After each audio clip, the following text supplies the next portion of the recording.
6ನೇ ಅಧ್ಯಾಯವು ಇಸ್ರೇಲ್ ಮತ್ತು ಯಹೂದದ ಪ್ರಮುಖರ ನಾಯಕರಿಗೆ ನೀಡಲಾದ ತೀವ್ರವಾದ ಎಚ್ಚರಿಕೆಯಾಗಿದೆ.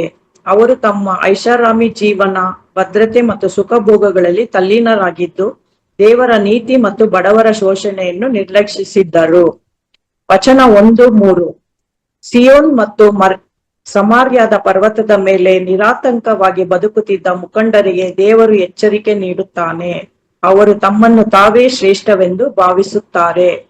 ಪ್ರತಿಬಿಂಬ: ನಾವು ಸಹ ನಮ್ಮ ಐಶ್ವರ್ಯ, ಅಧಿಕಾರ ಅಥವಾ ಸೌಕರ್ಯಗಳನ್ನು ನೋಡಿ ಹೆಮ್ಮೆ ಪಡುತ್ತೇವೆಯೇ?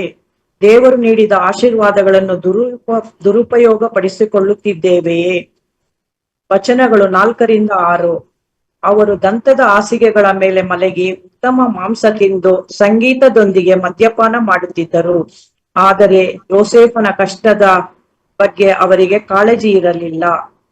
ಪ್ರತಿಬಿಂಬ: ನಮ್ಮ ವೈಯಕ್ತಿಕ ಸುಖಭೋಗಗಳಿಗಾಗಿ ಹಣವನ್ನು ವ್ಯಯಿಸುವಾಗ ಸಮಾಜದ ಬಡವರು, ದುರ್ಬಲರು ಮತ್ತು ಸಂಕಷ್ಟದಲ್ಲಿರುವವರ ಬಗ್ಗೆ ನಮಗೆ ಕಾಳಜಿ ಇದೆಯೇ?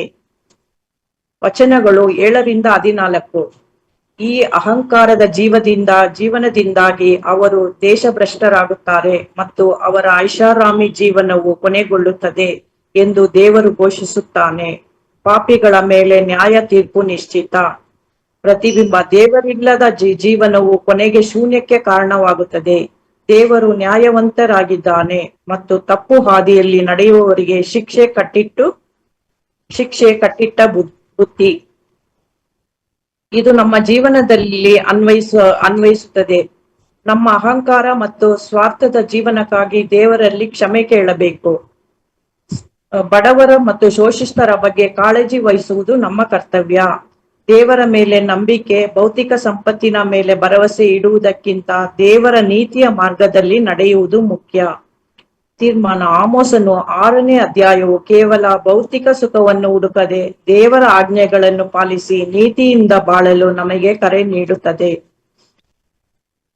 ಆಮೆನ್.